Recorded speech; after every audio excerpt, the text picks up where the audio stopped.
നേതാറിൻ്റെ അടുത്തുള്ള കാഴ്ചകളായിട്ട് നമുക്ക് ഈ വീഡിയോ നിർത്താം. കാരണം എന്ത് ഭംഗിയുള്ള കാഴ്ചയാണ്.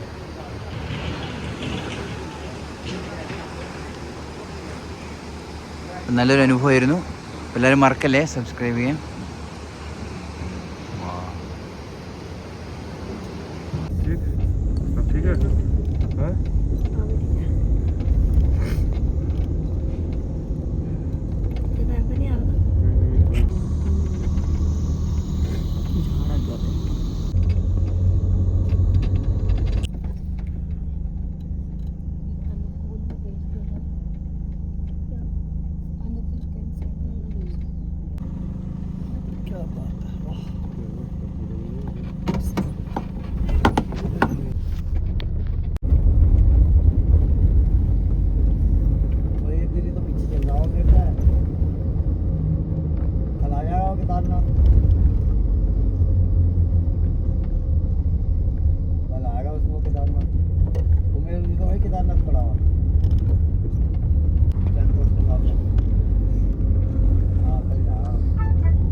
ഹായ് ഗൈസ്, ഞാനിപ്പോൾ സോൻ പ്രയാഗിലാണത്. സോൻ പ്രയാഗിൽ നിന്ന് നമ്മളിപ്പോൾ വണ്ടിയിൽ പോവും. വണ്ടിയിൽ പിന്നെ അവിടുന്ന് കുതിരപ്പുറത്താണ് കേദാർനാഥിലേക്ക് പോകുന്നത്.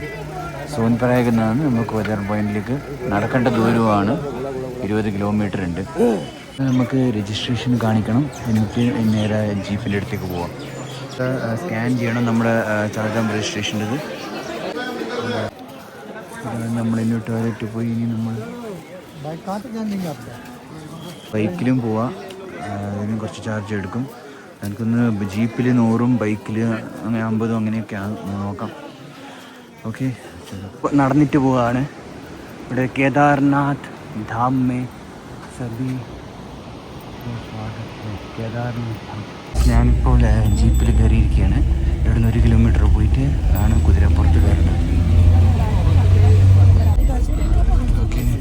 ജീപ്പിലാണ് പോകുന്നത്. ജീപ്പിൽ 1 കിലോമീറ്റർ ഉണ്ട്. അവിടെ നിന്ന് പിന്നെ കുതിരപ്പുറത്ത് ഇവിടെ എത്തിയിരിക്കുകയാണ്. ഇവിടം വരെയാണ് ജീപ്പ് ഉള്ളത്. കണ്ട, നമ്മൾ ഈ ജീപ്പിലാണ്. ഇനി നമ്മൾ കുതിരപ്പുറത്ത് കയറുന്നതാണ്. ഒരു വലിയൊരു യാത്രയാണ്. 10-20 കിലോമീറ്ററോളം കുതിരപ്പുറത്ത് നമുക്ക് യാത്ര ചെയ്യണം. പോലെ കേദാർനാഥ് ബാബാക്ക് ജയ്. 1 കിലോമീറ്റർ നടക്കാനുണ്ട് കുതിരപ്പുറത്തിൻ്റെ അവിടം വരെ.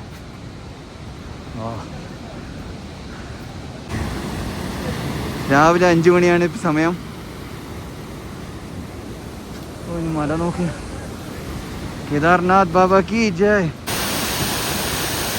ഇതിലൂടെ കയറാൻ കേദാർനാഥ് പ്രതൽ മാർഗ് പ്രദേശ് ആണ്. വെള്ളച്ചാട്ടമൊക്കെ ഉണ്ട്.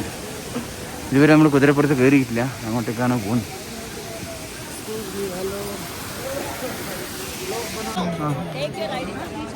ഇത് കുതിരപ്പുറത്താണ്. ഓക്കെ, ഇതാണ് കുതിരപ്പുറത്ത്. ഇവിടെ ഇരുന്നാൽ കയറേണ്ടത്. ഇങ്ങനെ അവർ ബ്രേക്ക് എടുക്കുന്നതാണ് പറയുന്നത്. 6 മണിക്കൂർ കൊണ്ടാണ് കുതിരപ്പുറത്ത് 20 കിലോമീറ്റർ പോവുക. അപ്പോൾ ഓരോ 2 മണിക്കൂർ വീതം ബ്രേക്ക് എടുക്കുന്ന തോന്നുന്നുണ്ട്. ആൾ കയറും. ഇച്ചിരി ബുദ്ധിമുട്ടാണ്, കാരണം ഒരുപാട് ഡിസ്റ്റൻസ് ഉണ്ടല്ലോ. അപ്പോൾ പോയി നോക്കാം. ജയ് ഭോലെ കേദാർനാഥ് കി.